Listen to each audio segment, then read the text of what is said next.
Jen. Hi, Zanna. Hi, everybody. We're the Cup and Saucy Book Club. And I assigned Zanna something to read last time. What did I give you to read, Zanna? Last time you gave me the book, The Grumpy Billionaire by Annika Martin. This was narrated in dual narration by our friends Angelina Rocca and Grayson Owens. And what did you think? I didn't hate it. I didn't love it. I liked it, but So I have some issues with it. It's essentially, so just as a quick overview of this, this was billed to me as my best friend's brother is a math geek, which, of course, having my own math geek in the house, I was kind of drawn to. It's a forbidden because it's Brett's best friend's brother's best friend, brother's best friend, and or looked at the other way, best friend's Little sister. And so these, and it's also a grumpy sunshine kind of romance. I mean, obviously with the name like The Grumpy Billionaire. Yeah. But to me, it didn't really feel like Grumpy Sunshine so much as Grumpy Kicked Puppy. Because Stella, the female main character, sort of, while she has a natural sunshiny spirit, that spirit had been pretty well broken by the time we meet her in the book. And so she's a little too much, like I said, kicked puppy. Yeah. I mean, and so it made it hard for me to really see the romance as anything other than essentially Office Place sexual assault to start with. I knew this would not go through your filter through your murder colored glasses very well. Yeah. So the guy is grumpy, and well, actually, the guy is an asshole, really. But he's like an introvert asshole. Yeah. So he mostly just wants to be left alone and left alone to do his thing. So I had a long discussion with my math geek, with my son, who's very, very math intelligent, about what kind of job this guy was trying to do. That he was trying to quantify human behavior, right? With to predict human behavior for the marketplace. And essentially it came down to making chaos predictions for how humans behave. And so I'm like, is that something that's even so I asked him, is that like something that's even doable? And he's like, all right, so think about it this way. You start with 8 billion nodes. And then each of those nodes, then each decision, each particular thing that happens, each interaction is another node.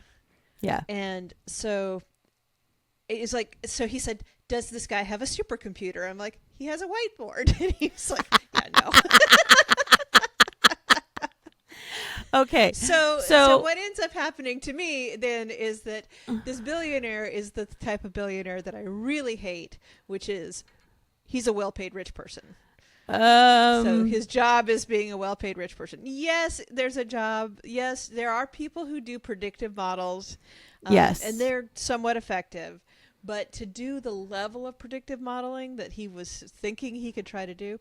The other issue that my son brought up is to do that kind of thing, you have got to work very closely with psychologists, sociologists, neurologists, people who actually study people. Yes. Yes.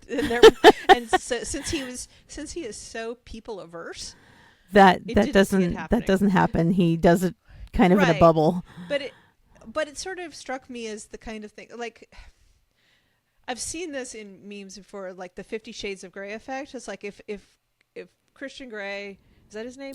I don't know. I didn't get very far in that book. If he lived in a trailer park instead of being a billionaire, that would be an entirely different genre of book. Okay. So I feel like I need to whenever we come up against these sorts of things, I always feel like I need to Right. it always To sounds defend it. like I'm defending it. I'm not really. I'm just offering an alternative perspective. Okay. Let's hear But it. Let's hear it. okay, so first of all, this is not yes, he does come off as an asshole, but and while she ends up saying that she's a kicked puppy, it's of his making. We come to find out. Right. So Yes, and that's the problem. Yeah. It's like but she's it's become a kick puppy. unintentionally of his making. Like, he's So I accidentally kicked a puppy, and it's okay. it's No. We gotta lose this kicked puppy analogy, because that's not really what this is. Okay, she gets this great job that's perfect for her. All of this sort of stuff. Oh, and yes. then he Yes, makes she gets it. He makes it so that not only does she have the job taken away from her, but can't she have gets that job or blackballed she gets in her She industry. gets blacklisted completely, and I'm sorry, but that's accidentally punting the puppy. I know you don't want to bring it up. It's like the puppy was accidentally drop kicked. Well, and what it is that she has a family who Is also kicking her. is also kicking her, and it's just one more thing, but it's unintended consequences, I think, more than that he was trying to protect her. He was doing more damage. And here is this is Don't get okay. me started on the protecting yeah. thing. Well, but this is a thing. This is the thing that happens. I mean, I can't speak for your marriage, but this happens all the time whenever my husband and I argue about something. If I am going on a rant talking about something that's pissing me off or something, his first response is to rescue me, is to offer me advice, is to how can I help, when sometimes I just want him to listen. Right. And we've had this sort of thing as well. We've been married a little bit longer than you have, but at some point it got to the point where he now knows to ask, yes, do you want solutions or do you want comfort? Yeah. And so when my I husband start a has rant, we've he's gotten like, to this point too, but yeah, so my husband, and we got to that pretty early on, because I would then reel on him, like, do not try to fix this for me. I am a self-rescuing princess. yes, I even have the self-rescuing princess t-shirt. yeah, Like, literally do has not the try to t-shirt. do not fight this battle for me, but I just want to vent. I just want to listen, and I want you to listen. And so I guess it drives me crazy when I'm like, people who don't even think to about this is okay. Maybe it's because my husband is already too well trained. So we have to say this is not the book for Zanna. Yes. Okay. To be clear, I don't want to yuck anybody's yum. I know that this kind of thing is great for a lot of people. This is not my jam. Yeah. The book itself was good. I mean, I enjoyed it. It was still a good read. It was still a good listen. I listened to the audiobook with Angelina and Grayson. They were great. I enjoyed them very much. It was a little weird at first because I was hearing like our friends. Yeah. And then pretty quickly it was like, okay, no, this is Stella and this is Stella and Hugo. And thank you. Yeah. This is Stella and Hugo. Yeah. And so I feel like I still need to defend Hugo just for a second and go, okay, so this isn't entirely how she ends up this way is not entirely his fault.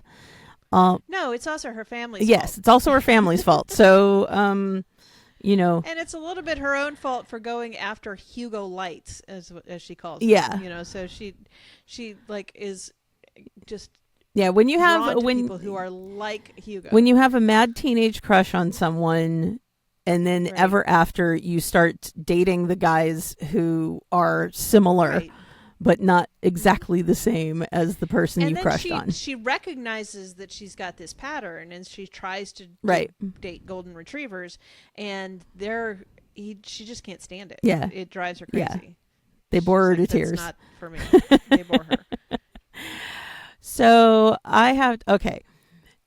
So I did know going in that this wasn't going to be an easy sell. And it was one of the reasons Right. why I went on the blind date with the book, to have you choose it in the first place. Sure. And, you know, I That makes sort sense. of, I did that thing that they do in focus groups where they ask you these leading questions to try and get you to answer the Right. way they want. So, you know, Right. I did that intentionally, just to push you out of your comfort zone a little bit, and now I'll back off. Yeah. Yeah, no, I appreciate it. No, I mean, I do appreciate it, because you're absolutely right. If you had given me the title of the book and The Grumpy Billionaire, I would have assumed, I would have made the assumption that I would not enjoy this particular book. I don't particularly care for, I don't like the billionaire trope. Right, I just don't. right. And but I haven't read a lot of the billionaire trope. I don't like billionaires as a rule. I have an issue with billionaires. And so, yeah, I probably wouldn't have picked it. Thank you for making me read something that was out of my comfort zone, because now I know I don't like billionaires. I assumed, and now I know. And now you know. Right. But I do also understand that that is a great trope for a lot of people, and I understand that that's something that people really like. I just don't like it. Yeah. And it's completely, you know, I don't like stories about Santa Claus and his family. So, you know, we all have our things. Yeah, no, that makes perfect sense, and that makes perfect sense. Yeah. Yeah. So, you know, we all have our things. And so what cup level and saucy level are you giving The Grumpy All right. Billionaire by Annika Martin? So I will give it, for me, 3 cups, because I didn't hate it. I didn't love it. 3 is I liked it. Yeah. It's not something that I, will probably visit again, but I'm not upset that I have read this. I didn't get so angry at the book that I wanted to scream about it. So I didn't. I did subject my family a little bit to the parts that I didn't quite understand. That's getting my son to explain the math. A little behind research the whole thing. on that. Yeah. Right, but that was not the same as ranting about something stupid, which I do. Yeah. When I really hate the book. The saucy level, it's a little bit of a mixed bag. I'm going to give it probably 3.5 to 4. Maybe 4, because it was very steamy. There was a lot of it. There was a lot of sex, but I didn't feel there was a whole lot of intimacy. Like, most of the sex was not essential. It was more sort of, Yeah, it was like out of control. Yeah. You know, it was I cannot hold back, which was important for the story, because it was like him getting out of his very controlled mannerisms, and so story-wise it made sense. For me, as far as satisfying, I would rather have had a little bit more sensual type and sex. Really, But this is one of those where the intimacy between the couple happens out of the bedroom, that right. Discussions that they have and conversations with other people and stuff. So conversations about pineapple and yeah. so I mean, honestly, the conversation about pineapple ends up being one of the most intimate of the story. Yes. and pineapple plays a very important part of this story. So it does. Yeah. So as far as for you, how about your cup level? I would give this one. I'd give this one a 4. Obviously, I do not have the same issue with Billionaires. You don't have the same that Zanna does. And I would agree with you about the saucy level. I think that a lot of the intimate moments and the those moments came from scenes that were outside the bedroom. Right. And in other contexts, sort of exploring their past a little bit.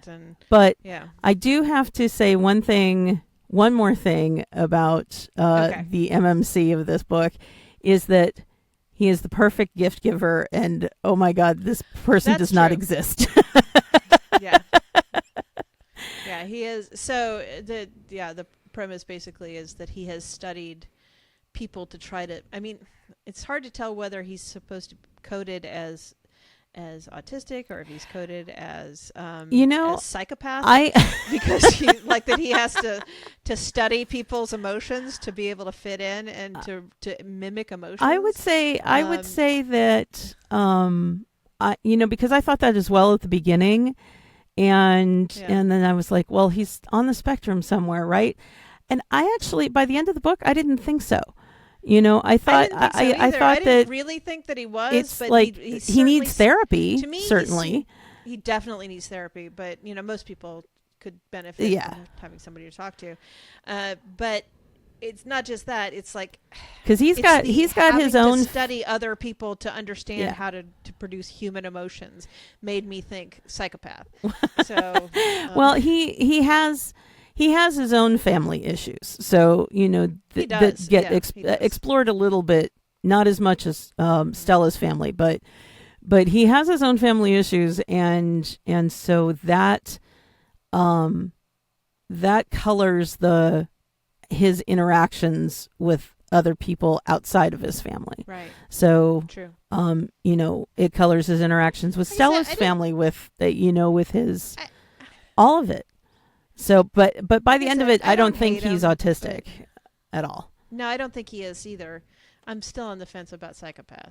But, that's the murder colored glasses. There's the murder colored glasses, but what review? Not all psychopaths are murderers. No. A lot of them are billionaires. I mean, it takes a certain level of psychopathy to be. I mean, there's a disproportionate number of psychopaths in the CEO in the C-suite than there are in the general population. And just for your information, there's data. And there's that data discussion is for a whole other podcast because it's a whole other day. That is not even this one. All right. So what's next on deck? Okay. So for your next book, instead of giving you Blind Date with a Book by title, I'm going to give it to you by trope. All righty. So what are my choices? Your choices are Grumpy Sunshine. Not Grumpy Kicked Puppy. Not Grumpy Kicked Puppy. This is full-on Grumpy Sunshine. And Age Gap or Small Town. Okay. I think I'm going to go with Small Town. Okay, so join us next month, readers, listeners, for Would You Be Mine by Daphne Elliott. Okay. Which I'm guessing that this has some lumberjack issues. Yes, there's a little bit. There's a little bit. That's okay. I'm okay with that. This is actually I don't have any preconceived notions about how I feel about lumberdukes or lumberjacks or whatever. Well, and if you saw last month's episode, this was also I gave as the alternative title for Teach Me How to Chop Wood. So so gotcha. I did add new titles into the mix, but this is one from last month. I choose one from the list from last year. Yeah, from last month. So that's fine. But this is part of the Lovewell Lumberjacks series by Daphne Elliott, and this is book 1.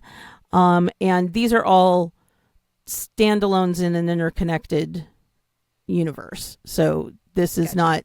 I'm not giving you anything with a cliffhanger. So, Okay. although there is a little bit of a mystery. So Okay. this one is, You know I love a mystery. this one is narrated by friend of the show Lucy Rivers and Stephen Lucy. Bourne. And actually, we talked with Lucy on the show about this series. And so you tell me next time if you think my theory about Clive the Moose being a moose shifter is accurate. Okay, so this is the moose shifter. This is the thing. moose shifter. Okay. Yeah. My theory. Your theory. Yeah. Right. So this is Important not, distinction. he is not actually a shifter in the book. It's just a moose. Right. As far as we know. As far as we know. So the episode for that review will be available on YouTube and TikTok on Wednesday, August 21st. And thank you so much for joining us for the Cup and Saucy Book Club. And join us Monday for our chat with another great guest on the Cup and Saucy Book Club podcast, wherever you get your podcasts. You can also find us at Cup and Saucy Books on TikTok, Instagram, and Threads. Thanks for joining us. Bye. Bye.